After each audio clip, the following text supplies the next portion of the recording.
아멘. 자, 오늘 말씀은 내가 선지자 엘리야를 보내리니 라는 말씀입니다. 네.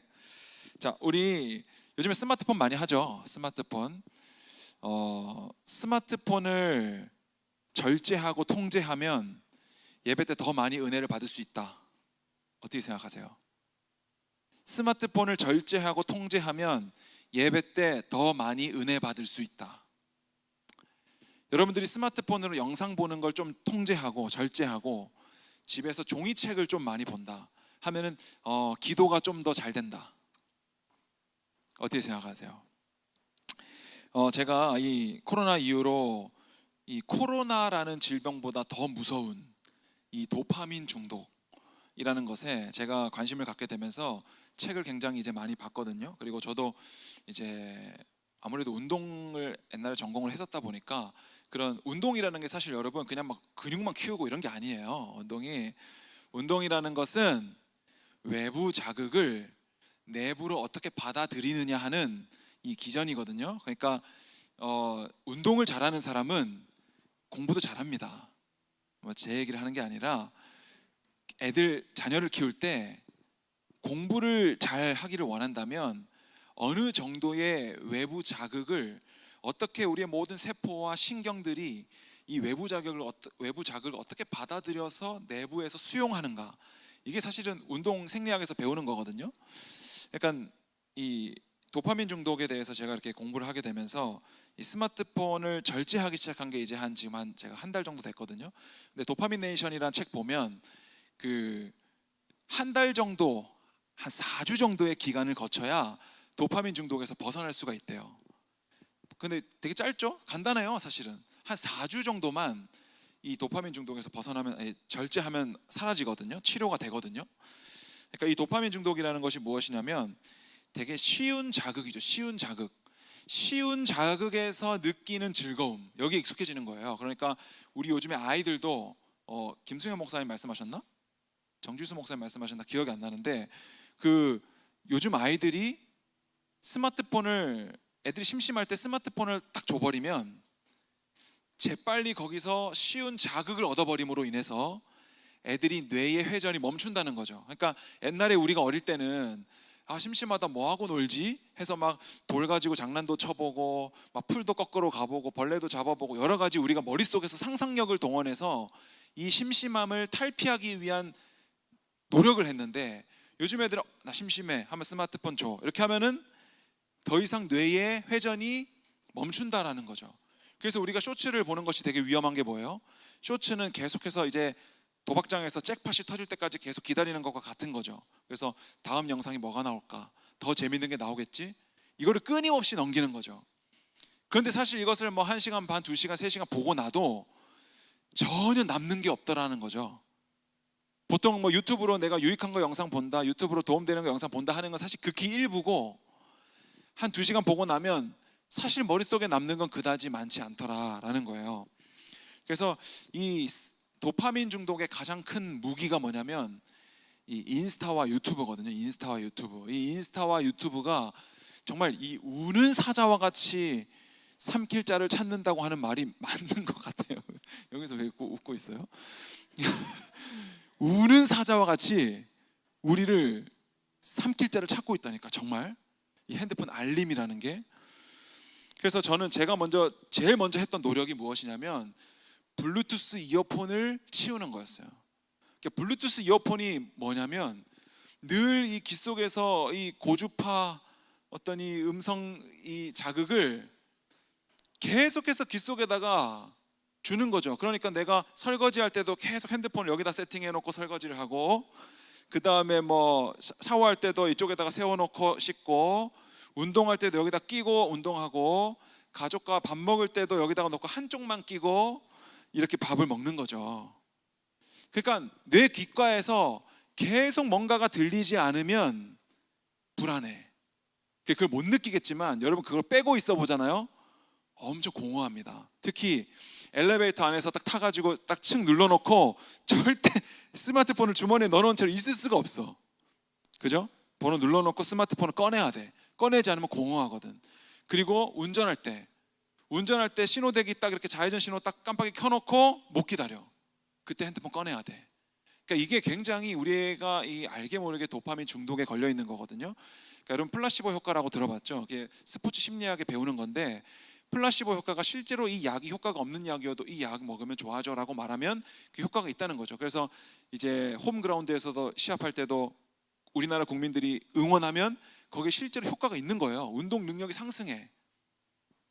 그래서 집에서 운동하는 것보다 헬스장 가서 운동하는 게 더 잘 되죠. 그런 것들이 다 플라시보 효과인데, 그러니까 이게 사실 어떤 사람은 이렇게까지 얘기했어요. 사실 자유의지라는 것은 없다, 이렇게까지도 얘기했어요.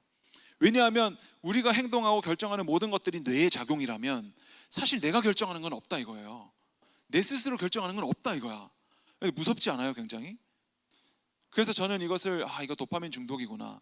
요즘에 왜 이렇게 칼부림 사고랑 이렇게 마약이 갑자기 코로나 끝나고 나서 마약이 갑자기 난리가 났잖아요.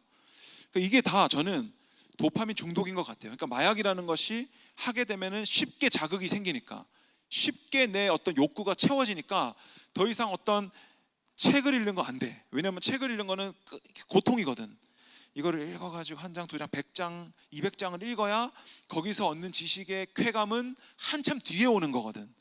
그러다 보니까 쉽게 오는 자극을 계속 찾는 거예요. 그게 마약이 될 수도 있고, 특히 뭐 젊은 남성들 같은 경우에는 뭐 음란물이 될 수도 있는 것이고. 그래서 요즘에 많은 동기부여하는 사람들은 이제 음란물 보지 마라, 그다음 유튜브 보지 마라, 인스타 삭제해라, 뭐 운동을 해라, 냉수 샤워를 해라, 뭐 이런 얘기하는 거죠. 왜냐하면 냉수 샤워라는 것은 우리의 정욕과 우리의 몸과는 반대되는 거거든. 우리 몸은 따뜻한 곳에 오래 있고 싶거든. 근데 냉수 샤워를 하게 되면 어떤 효과가 일어나면 우리 몸이 나 죽겠다를 온몸으로 표현해요, 냉수 샤워를 하면. 그러니까 이 몸이 나 죽겠으니까 내 스스로 살기 위한 발동을 몸에서 하는 거예요. 그러니까 그게 굉장히 좋은 호르몬들이 많이 나온다는 것이고, 저도 실제로 러닝을 하면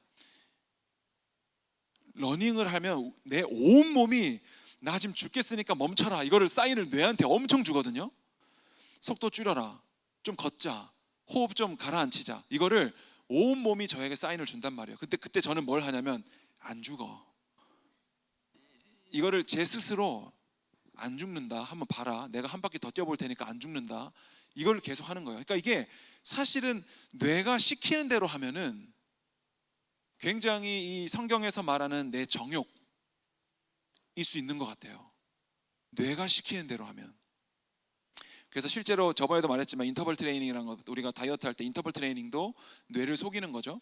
뛰고 걷고를 반복하면 뇌가 계속 뛰는 것으로 인식하게 되고, 그리고 저번에 제가 얘기했던 물은 우리가 계속 먹을 수 없지만 맥주는 계속 먹을 수 있는 이유가 뭐예요?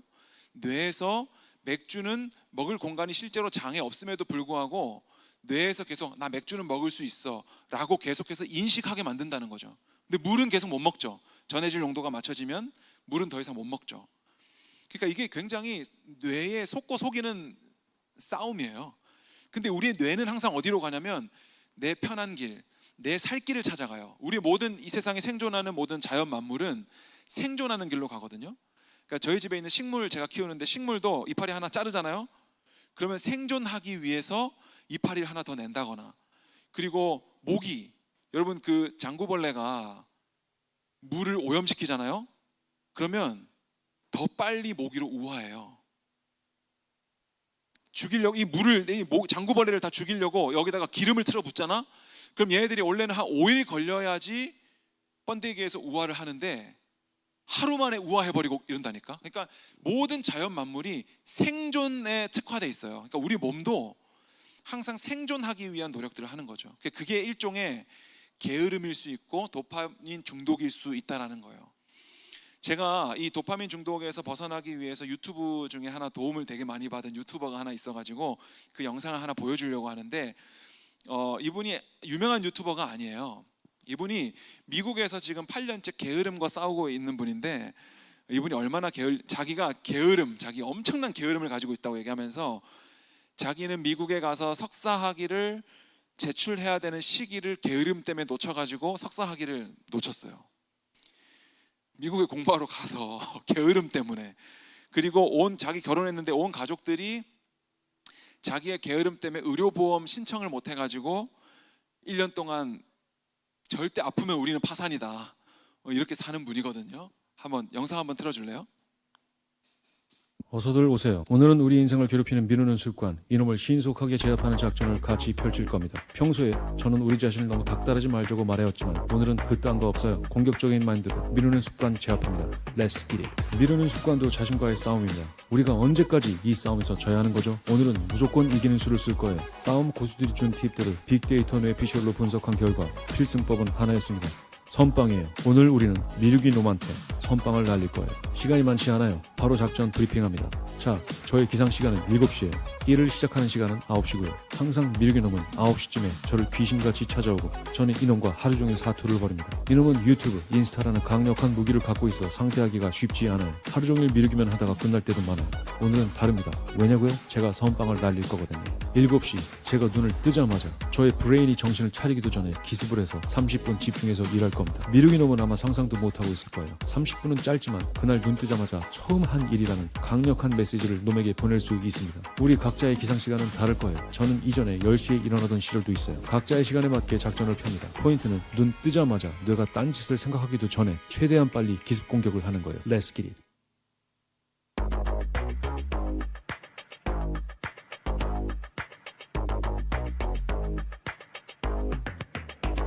현재까지 상황이 나쁘지 않아요.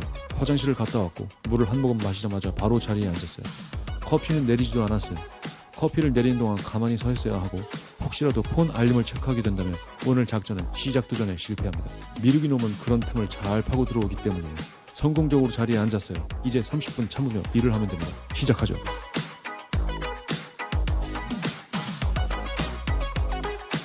복병을 만났어요. 카톡이에요. 한국은 밤 시간이 되었기 때문에 친구들이 코를 후리면서 단톡방에 톡을 하기 시작한 걸 겁니다. 핸드폰에 손을 대는 순간 이 작전은 실패로 돌아갑니다. 무의식 중에 폰을 만졌지만 괜찮아요. 잠금 해제를 하진 않았거든요. 핸드폰에 서랍을 넣을 거예요.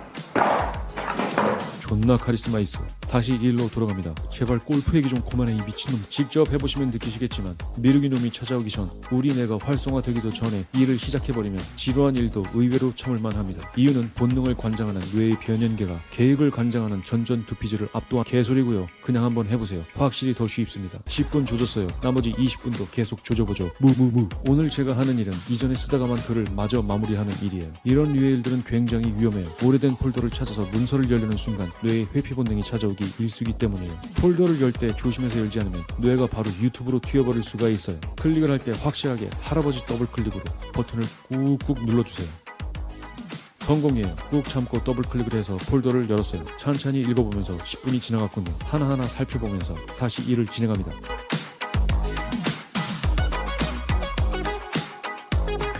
큰일입니다. 직장 동료한테 이메일이 왔어요. 제목도 보아하니 중요한 내용 같습니다. 마침 하던 일도 뻑뻑하고 힘들었는데 어차피 직장 관련된 일이니까 메일 하나만 확인을 해도 되지 않을까 하고 뇌가 유혹을 하네요. 이런 유혹 따위에 빠질 내가 아니 정신을 차리니 이메일을 읽고 있네요. 이거 답장을 하려면 20분을 쓸 것 같아요. 그럼 절대 안 됩니다. 다시 확인하지 않음으로 표시하고 일로 돌아갑니다. 이메일은 이 아침 작전 30분이 끝나면 쓸 거예요. 다시 하던 일로 돌아갑니다.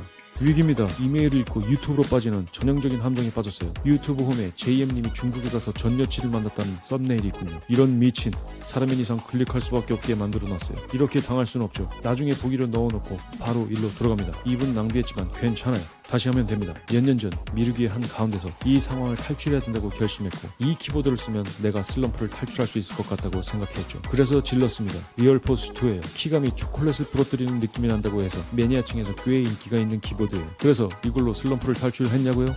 당연히 아니죠. 그래도 괜찮습니다. 키감이 엄청 좋거든요. 그것으로 됐습니다. 오늘 이 키보드가 불을 뿜습니다. 소리 한번 듣고 가시죠. 드디어 30분을 찍었습니다. 오늘 작전은 성공이에요. 미루기 놈이 정신을 차리기도 전에 선빵을 날렸고 제대로 살겠다는 확실한 메시지를 남겼어요. 다시는 내 앞에 얼씬거리지 마라. 제가 이 방법을 해봤는데 한 일주일을 되게 효과적으로 살았어요. 일주일 후에는 어떻게 됐냐고요? 알면서 왜 물어? 여러분, 우리 슴슴하게 가는 거예요. 한 큐에 문제 다 해결해주고 그런 거는 없어요. 그때그때 괜찮은 팁들로 땜질해가면서 가는 거예요. 너무 멋없나? 그래도 어쩔 수 없어요. 사기를 칠 수는 없으니까. 이렇게 간간히 좋은 팁들이 발견이 되면은 말씀을 드리겠습니다. 그러면 살펴서 들어가십시오. 네, 되게 재밌죠 이 사람. 그 뉴욕 털개예요. 유튜브 제목이 뉴욕 털개. 근데 저도 이 스마트폰을 무조건 멀리하고, 그러니까 이렇게 뭐 일을 집중해서 설교 준비를 하더라도 설교 준비를 막 이렇게 하다 보면 잠깐 숨 돌리고 싶으면 스마트폰을 해요. 근데 제가 속으로 알아요. 내가 이거 열면 망한다. 이걸 알아요. 시간 한 2-30분 그냥 넘기겠다. 이걸 알아요. 그리고 설교로 다시 돌아왔을 때 집중이 안 될 거라는 걸 알아. 그렇기 때문에 이거를 재빨리 그냥 치워버리고 뒤에 숨겨버리고 딴 데 멀리 놔둬버리고 이런 식으로 하고, 블루투스 이어폰은 절대 끼지 않으려고 노력하고, 이제 운동할 때도 요즘에는 안 끼려고 하거든요. 그러니까 제가 아까 서두에 드렸던 질문, 스마트폰을 절제하면 예배 때 더 많이 은혜를 받게 되는가, 종이책을 많이 읽으면 기도가 더 잘 되는가에 대해서 저는 그렇다라고 말하고 싶어요. 왜냐하면 제가 그렇게 하고 나서 주변의 소리에 굉장히 귀를 잘 기울이게 됐고, 다른 사람의 마음을 잘 듣게 됐고, 하나님의 마음을 잘 이렇게 계속 하나님과 계속 소통하는 시간들이 늘어나고, 그 스마트폰을 안 하게 되면서 더 말씀의 집중력이라던가 이런 것들이 훨씬 더 좋아졌기 때문에, 여러분의 삶 속에서 어쩌면 하나님이 은혜 주십니다라고 말하면서 나는 아무것도 하지 않고 여전히 내 정욕대로, 내 뇌가 시키는 대로 살면서 하나님 은혜 안 주시네 라고 하고 있다면, 저는 이 도파민 중독이라는 이 스마트폰, 이 스마트폰으로 뭔가를 보려고 하지 말고 계속 종이책을 보고 뭔가를 써보고 하려는 노력들이 우리에게 좀 있으면 좋겠다, 이런 생각들을 제가 합니다. 근데 이런 것들이 사실은 우리가 잘 알고 있는 금식이라는 거죠. 사실 금식, 우리가 한국 기독교 안에서 많이 해왔던 금식이라는 건데, 저는 이 금식이 되게 유익하다라고 생각해요. 근데 이 금식을 어떤 관점에서 보느냐에 따라서 유익할 수도 있고 해가 될 수도 있는데, 거기에 대해서 좀 설명하려고 해요. 사진 하나 보여줄래요? 여기가 이제 라테나노 대성당이라고 28개 계단이 있는 이 루터의 계단이거든요. 그러니까 루터가 옛날에 진리를 발견하기 위해서 고행을 하고 일을 빡세게 하고 하루 종일, 그 다음에 막 절식을 하고, 그 다음에 계단을 무릎으로 올라갔죠. 계단을 하루에 매일 규칙적으로 무릎을 꿇고 계단을 올라가게 되면 그 고행을 통해서 어떤 진리를 발견할 거라고 생각했어요. 그런데 사실은 모든 종교의 금식과 고행이라는 건 모든 종교에 있거든요. 그러니까 기독교에서도 이 금식이 있는 거죠. 그런데 이 마틴 루터가 이것을 하다가, 이것을 막 열심히 수도승 생활을 하다가 여기 너무 허망하다, 이 금식과 이 육체적인 고행에는 소망이 없다라는 것을 발견하고, 하박국서 말씀에서 오직 의인은 믿음으로 살리라를 발견해요. 그리고 종교개혁을 하거든요. 그러니까 이 루터가 했던 금식과 기독교인이 하는 금식은 너무나 차원적으로 다르다는 얘기를 제가 하고 싶은 것인데, 사실 금식이라는 것은 요즘에 예수님을 믿지 않아도 요즘에 간헐적 단식이라고 하죠. 간헐적 단식. 간헐적 단식을 하면 뭐 체중 감량은 기본이고, 그다음 몸에 있는 노폐물이 다 나가고, 그리고 내 몸에 있는 장기가 굉장히 쉼을 얻게 되거든요. 그러니까 간헐적 단식이 요즘에 굉장히 유행하고 있는데, 그 정도로 금식이라는 것은 우리에게 굉장히 유익합니다. 그러니까 이 금식이라는 것을 꼭 음식을 굶는 거라고 생각하지 말고 어떤 내 정욕을 거스르는 것으로 한번 생각해 봐요. 가령 예를 들어서 제가 늘 말하는, 여기 교회 들어올 때 자회전 신호 딱 지키고 서 있는 거, 그게 내 정욕은 여기를 그냥 지나가고 싶어요. 왜냐면 다른 차들은 다 그냥 지나가거든. 내 앞에 신호대기 하고 있어요. 근데 내가 이렇게 딱 가서 뒤에 붙어요. 그럼 앞에 차가 이렇게 딱 들어가. 그럼 나도 들어갈까? 이 생각이 든단 말이에요. 그리고 뒤에 차들이 이렇게 몇 대가 있으면 좀 미안하기도 하고, 내가 빨리 들어가줘야 뒷차가 들어갈 텐데 괜히 내가 앞에 서 있어가지고 뒷차도 못 들어가네 라고 생각은 하지만, 그것이 어떤 내 정욕을 거스르는 방식으로 거기서 한번 1분 동안 이렇게 신호대기를 하고 있으면 늘 제 마음에는 내가 이거 바보같이 왜 이러고 서 있나? 의 끝에는 항상 예수님이 계셔요. 내가 예수님 때문에 기다리고 있는 거지. 아무도 안 본다고 할지라도 내가 예수님 때문에 신호대기를 하고 있는 거지. 규칙을 잘 지키는 거지. 사회에서 윤리 도덕적으로 살아가는 거지 라고 생각한다면, 금식이라는 것은 그냥 밥 굶는 게 아니라 내 정욕을 거스르는 모든 행위가 금식이 될 수 있겠다라고 생각해요. 그러니까 여러분들이 삶 속에서 예배가 여러분의 정욕을 거스르는 것이 될 수 있죠. 기도, 새벽 기도, 수련회, 이런 것들이 내 정욕을 따르자면 그냥 오늘 늦잠 자고 싶고, 오늘 그냥 교회 한번 쉬고 싶고, 그냥 온라인 예배로 드리고 싶은 정욕이 있는데, 그것을 거스르고 예배에 나온 것도 저는 일종의 금식이라고 생각하는 거예요.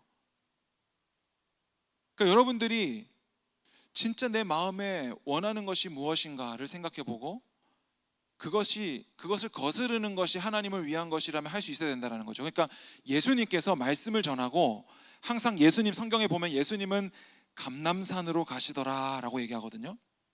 그런데 많은 무리들은 어디로 가요? 다 자기의 집으로 돌아가니라 이렇게 나와요. 자기 집으로 돌아간다는 것은 무엇을 의미해요? 자기 집은 여전히 내가 왕인 곳이거든요. 내가 주인인 곳. 우리 운전하시는 분들 알겠지만 차 안에 있으면 내가 왕이잖아요. 그죠? 블랙박스 다 돌려봐야 되죠. 우리 차 안에서 무슨 얘기하는지. 막 차 옆에서 막 쌩 지나가면 막 저씨 막 이렇게 막 하고 막 저거를 살려 죽여 막 차 안에서 차 운전하는 사람들은 이 운전이 굉장히 쥐약입니다. 이게 사람이 차 안에 혼자 있을 때 굉장히 다른 사람이 돼요. 혼자 있을 때. 그러니까 내가 왕인 자리, 내 정욕이 득세하는 자리, 그것이 바로 집이에요. 근데 성경에 제자들이 아닌 많은 무리들은 늘 말씀을 듣고 예수님을 쫓아다니고 기적을 보지만 자기 집으로 돌아가는 자들이에요. 그곳에서는 내가 손만 닿으면 냉장고가 있고 손만 닿으면 에어컨이 리모컨이 있는 곳, 내가 왕이죠. 그러나 예수님은 어디로 가요? 감람산으로 가요. 감람산은 어디예요? 그곳은 아무것도 없는 곳이죠. 그곳에는 오직 하나님의 뜻만 있는 곳입니다.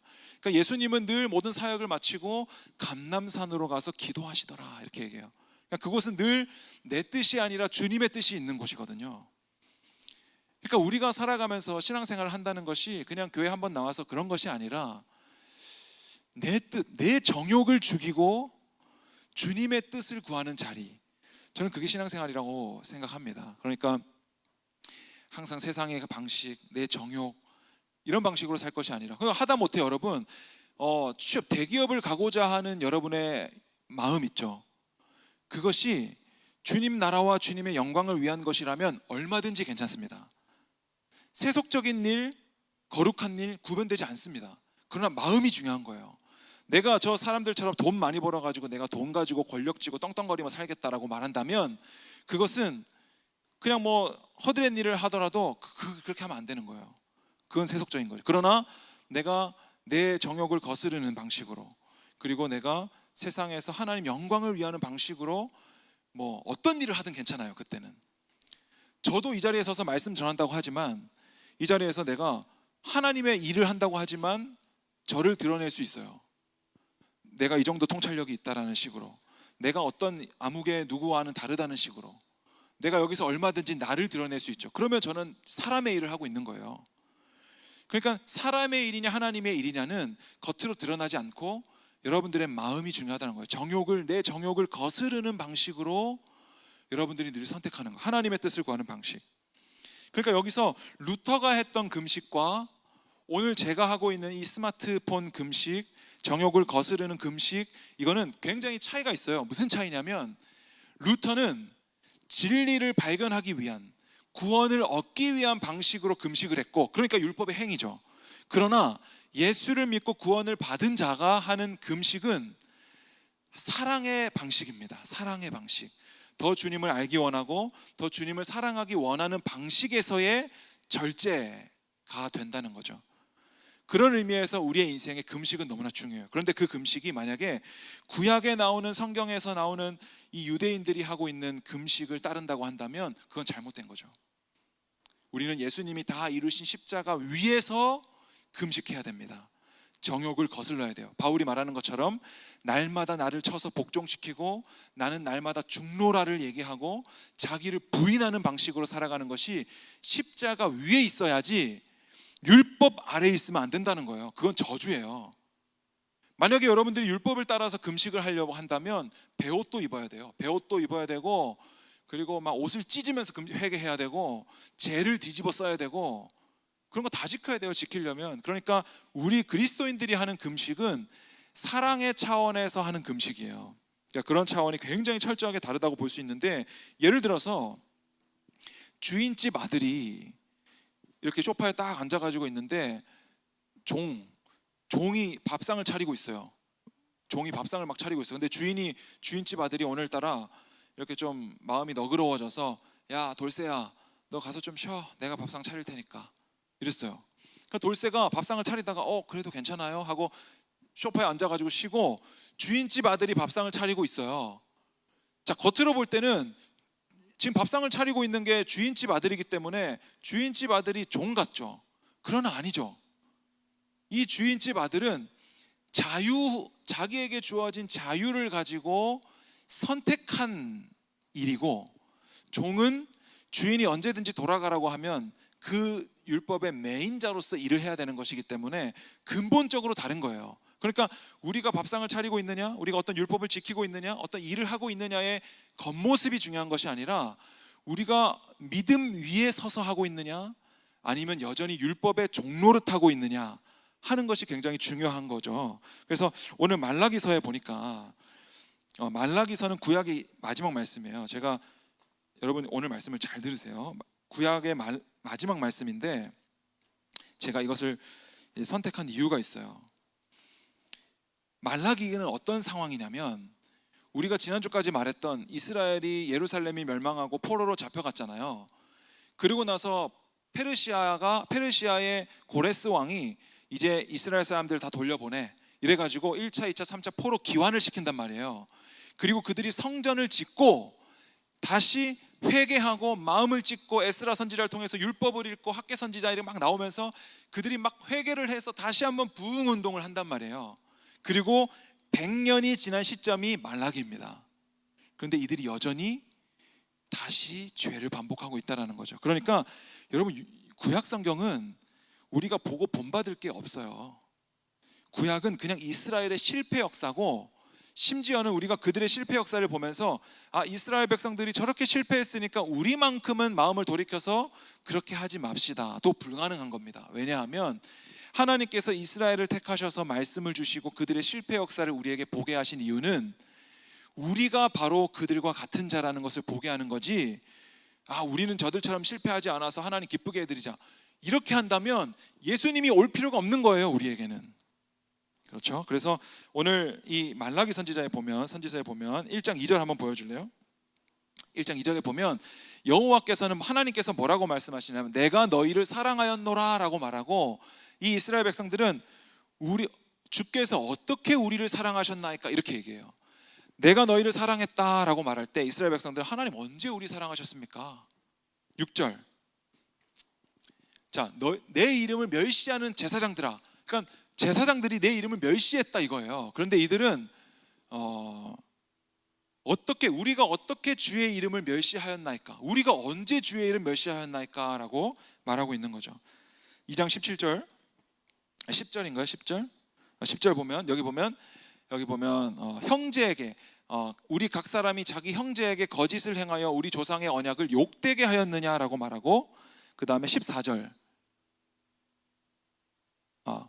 지금 좀 헷갈리네 제가 지금. 아무튼 지금 이런 내용이거든요.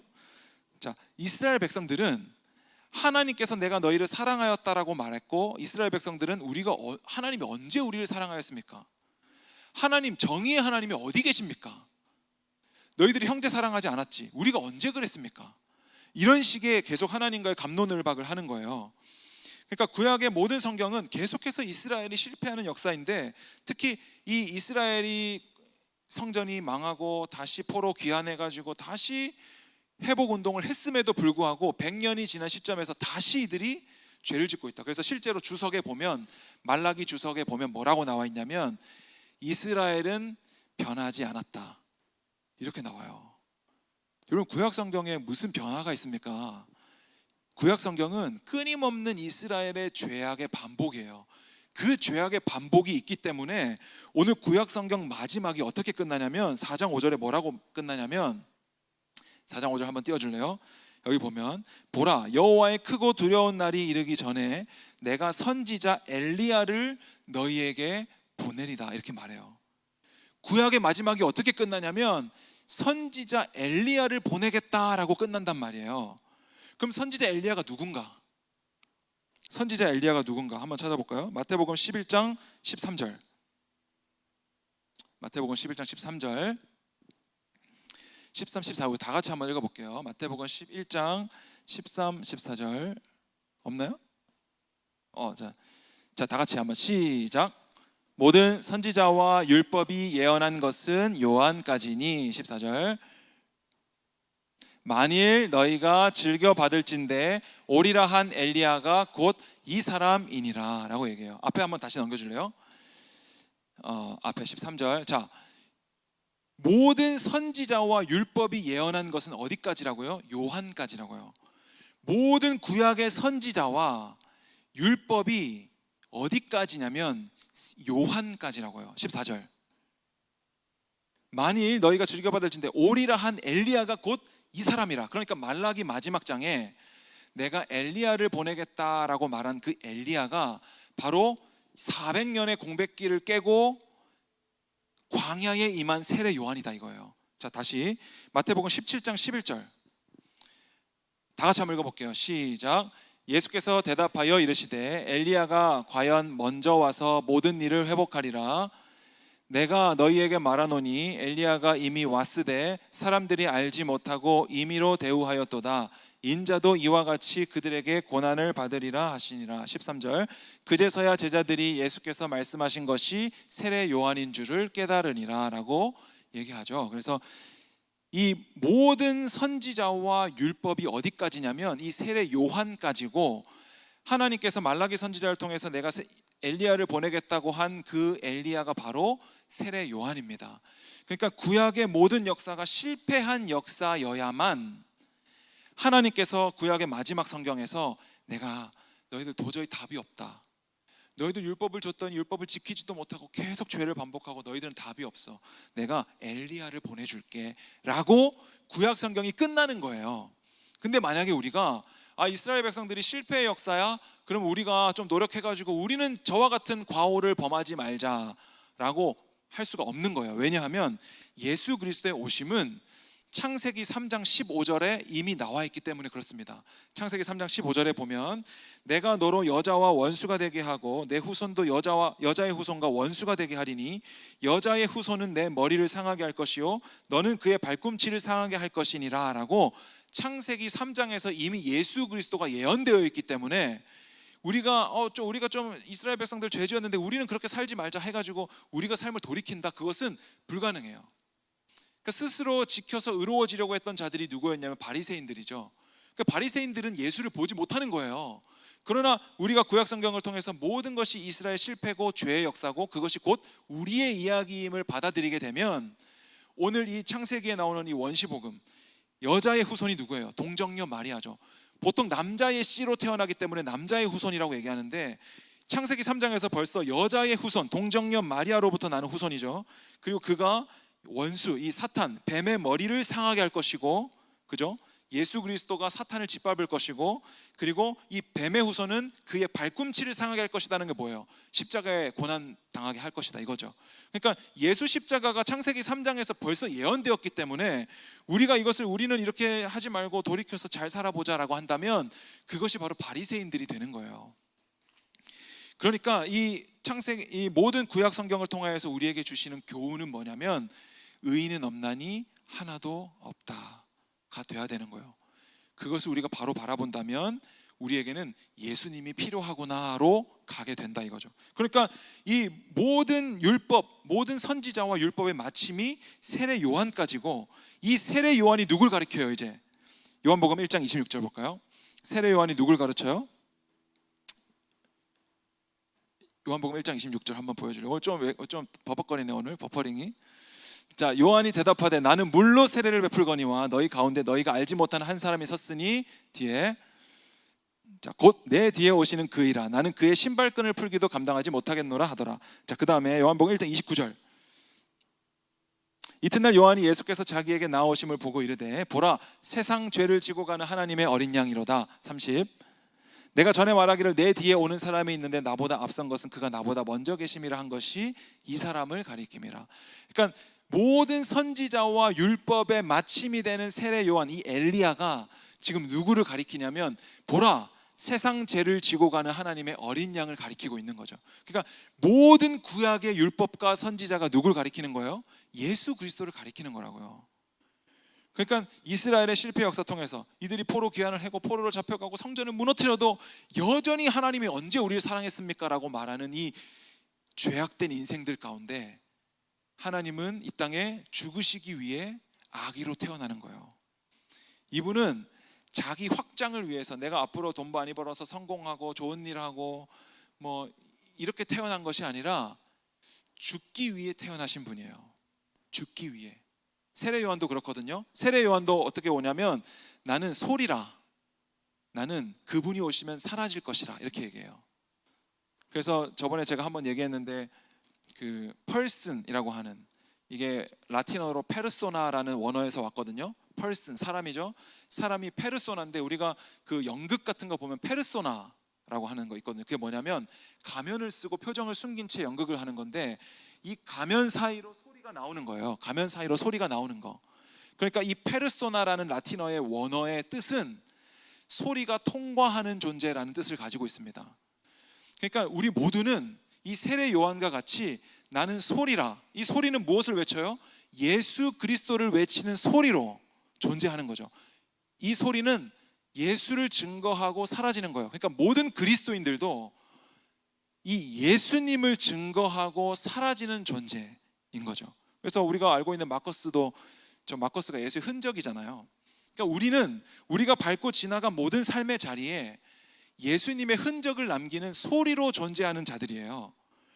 person이 사람이죠. 사람이 가장 사람다우려면 소리가 통과해야 돼요. 그 소리가 예수 그리스도라는 거예요. 그러니까 우리가 말씀을 들을 때에 믿음이 생긴다고 한 것처럼 그 소리가 우리를 통과할 때 사람은 가장 사람답게 되는 거예요.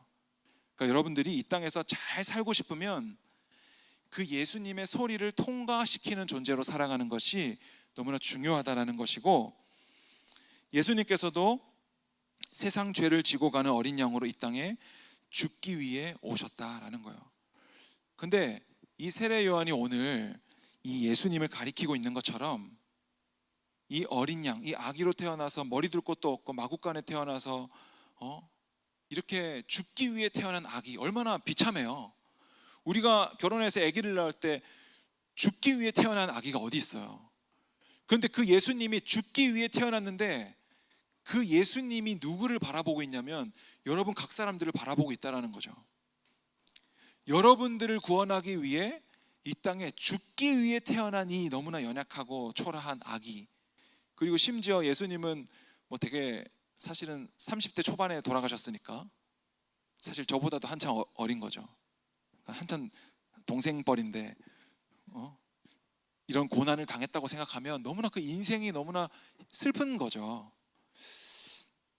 제가 오늘 저기 새소망부 예배를 섬기고 왔는데, 설교를 하고 왔는데 좀 오랜만에 마음이 되게 몽글몽글해지더라고요. 새소망부 이제 어릴 때 저 유년부, 유치부 섬길 때 어떤 그런 마음과 같이 어르신들하고 이렇게 예배 드리다 보니까 그래, 내가 여기서 뭐 옳은 말 틀린 말, 뭐가 옳고 그르고 뭐 이런 말 여기서 백날 해봤자 뭐하나, 그냥 저분들 그냥 노년에 행복하고 예수 믿고 평안하고 건강하고 어차피 구원은 하나님의 은혜로 받는 건데, 되게 마음이 되게 부드러워지더라고요. 오랜만에 갔다 오니까. 제가 단기 선교를 우리가 생각할 때 그렇잖아요. 단기 선교는 실제로 그 땅에 엄청난 도움을 주고 오는 건 아니거든요. 실제로 저도 선교사님, 아는 선교사님들한테 얘기 들어보면 보통 여름 되면 한 2달 정도는 그 땅에 있는 모든 선교 사역이 올 스탑돼요. 왜냐하면 이번 주에 어떤 교회 와가지고 탐방 오고, 그 다음 주에는 어떤 교회 오고, 그 다음 주에는 어디 뭐 단체에서 또 오고, 계속 하니까 선교사님들이 계속해서 그분들 가이드를 해야 된단 말이에요. 그리고 실제로 일주일에 왔다고 하더라도 한 사역은 한 2박 3일만 하고 전후로는 뭐 하냐면 탐방, 여행한단 말이에요. 여행, 시내 나가서 밥 먹어야 되고, 뭐 제일 맛있는 식당 데려가서 뭐 이집트 뭐 특식 먹여야 되고, 그 다음에 문화 체험해야 되니까 뭐 낙타도 좀 타야 되고, 뭐 어디 가서 뭐도 해야 되고, 이러다 보니까 거의 여름 한 2달, 3달은 선교가 이게 스탑되는 거예요. 스탑. 그리고 금요일날 김승현 목사님 말했듯이 선교팀 가고 나면 막 시끄럽고 그 막 떠드는 분위기가 이제 갑자기 차분해지면서 조용해지는 거죠. 그래서 단기팀 온다고 하니까 막 몰려들었던 사람들이 다시 자기 집으로 다 돌아가니까 되게 썰렁해지는 거죠, 다시. 근데 뭐 그런 사실, 뭐가 옳고 그르냐 이런 걸 다 떠나서 제가 이번에 선교를 떠난 이제 몇몇 지체들의 이제 마음을 제가 알고 있거든요. 그들이 이번 선교를 떠나는 마음, 태도와 자세 이런 것들을 제가 몇 명을 알거든요. 그러니까 그들의 마음을 생각하면 지금 내가 청년의 때의 시기, 이 청년의 시기를 보내면서 너무나 힘들고 내가 하나님 잘 믿고 싶은데 잘 안 믿어지고 뭔가 신앙생활이 뭔지 모르겠고 사랑이라는 게 뭔지 모르겠고 내가 앞으로 어떻게 살아야 될지 모르겠고 정말 그런데 이집트 가면 그 하나님을 내가 찾을 수 있을까? 이집트 가면 하나님께서 좀 만나 주실까? 이런 마음 하나 가지고 그 머나먼 땅으로 간 지체들의 마음을 생각할 때 사실 뭐 단기 선교팀이 얼마나 도움이 되냐 이런 게 뭐가 중요할까? 그런 생각이 들더라고요. 금요 예배 드릴 때. 그 땅에 가가지고 우리가 뭐 실제적으로 얼마나 많이 전도를 하고 얼마나 주일학교 사역을 얼마나 성공적으로 해내느냐 이런 것보다 그냥 그 하나님을 향한 그 뜨거운 마음 가지고 어떻게 여기 가면 내가 좀 해결받을 수 있을까 하는 그 마음, 그게 너무나 중요하다는 생각이 들어요. 저도 중국 단기 선교를 많이 갔거든요. 꽤 많이 갔는데 그때 제가 한창 주님을 부인할 때 하나님 없다, 제가 막 그럴 때 중국 선교 제가 사비들어서 갔잖아요. 가가지고도 선교 가가지고 하나님 없다, 선교 사역은 그냥 시키는 건 하지만 저녁 때 가지고 다 같이 모여서 피드백할 때 하나님 없다. 마지막 날 돌아오는 날에도 제가 다 한 명씩 돌아가면서 간증할 때 하나님 없다. 저는 이번 선교를 통하여서 하나님 없다는 거 확신하고 한국으로 돌아갑니다. 제가 그렇게 얘기했잖아요. 그러나 제 마음의 중심은 뭐였다고요? 그때 목사님 되게 힘들었겠죠. 그때 제 중심은 뭐였냐면 하나님 안 계시면 안 됩니다. 하나님, 제가 중학교 때부터 고민해오던 제 인생의 목적, 유일한 소망, 내가 살아야 되는 이유, 돈 벌어야 되는 이유, 그 주님을 내가 20살 때 교회 가서 발견했는데 이제서야 없으시다고요? 이제서야 안 믿어진다고요? 이건 말도 안 됩니다. 주님 계셔야 됩니다. 주님 안 되시면 내가 주님 없던 그 시기로 다시 돌아가는 건 내가 그 무엇보다 너무나 두렵습니다. 주님 계셔야만 됩니다. 그래서 청년들한테 가가지고 야, 증거 있냐? 하나님 있냐? 증거 있냐? 아무도 대답을 못해. 근데 나한테 중국 가면 하나님 만나겠거니 갔는데 거기서도 못 만나고 왔어요. 저 마지막 날 돌아오는 하나님 없다고 돌아왔어요. 그러다가 뭐 오토바이 사고 나고 이래저래 뭐 그때 회복된 거고. 그러니까 누군가는 되게 선교를 하든 수련회를 하든 교회 안에서 어떤 사역을 하든 그리고 이 자리에 그냥 멀쩡히 앉아 있는 것 같지만 속으로는 하나님 정말 나도 믿고 싶다. 저 앞에서 말하는 목사님 말이 난 지금 뭔 말인지 하나도 이해가 안 되는데 나도 저들이 다 손들고 찬양하고 기뻐 뛰며 찬양할 때 나도 하나님 정말 찬양하고 싶다. 누군가는 교회 안에서 막 떽떽거리고 막 반항하고 하나님 어딨냐 증거 내놔라 말하지만 그 사람의 마음은 나도 하나님 믿고 싶다. 나도 네가 믿는 하나님 나도 좀 믿고 싶다 라는 마음일 수 있는 거죠. 그러니까 우리가 참 너무나 바쁘게 목적지향적으로 살 것이 아니라 주변에 있는 그 사람들의 마음을 좀 헤아려 보고 좀 또 내 마음은 또 어떤가 좀 돌아보는 것이 너무나 중요할 것 같아요. 우리가 이 뇌의 작용에 속아가지고 늘 시간을 거기에다 허망한 데다 다 빼앗기지 말고 정말 나는 누구일까? 하나님 말씀은 오늘 나에게 뭐라고 말씀하시는가? 나는 이대로 괜찮은가? 하는 생각들이 우리 안에 끊임없이 있어야만 되는데 그러려면 그 출발이 내 정욕을 죽이는 것이 돼야 돼요. 그런데 이 시대가 가장 내 정욕을 드러내는 게 저는 스마트폰과 인스타그램 같아요. 계속해서 그걸 통해서 쉬운 자극을 얻고 계속해서 나를 속이고. 그러니까 예수님을 우리가 믿는다면 우리가 율법에서 이 세례 요한, 모든 선지자와 율법의 세례 요한에 끝났어요. 우리는 그 율법 안에서 지키는 것이 아니라 이제 믿음 위에서 사랑의 차원에서 하나님을 더 사랑하고 이웃을 사랑하는 방식으로 우리가 내 정욕을 죽이는, 나는 죽고 예수로 살아가는 그런 은혜들이 우리에게 있어야 될 것 같다라는 생각이 듭니다.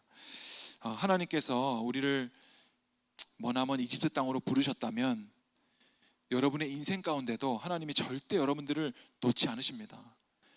너무나 두 눈 시퍼렇게 뜨고 여러분 한 명 한 명을 다 지켜보고 계세요. 왜? 예수님이 그러려고 인간이 되셔서 죽으셔서 이 땅에 오셨잖아요. 그거 안 하시려면 예수님이 왜 그런 일을 하세요?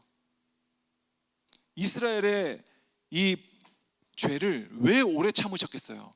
예수를 보내시기 위해 오래 참으시는 거죠. 그러니까 예수님이 이 땅에 오셨다라는 이 사실은 오늘 여러분의 인생 가운데 너무나 여러분들을 오래 참으시고 주목하고 계시다라는 그 은혜가 여러분들에게 다 있기를 주님의 이름으로 축복합니다.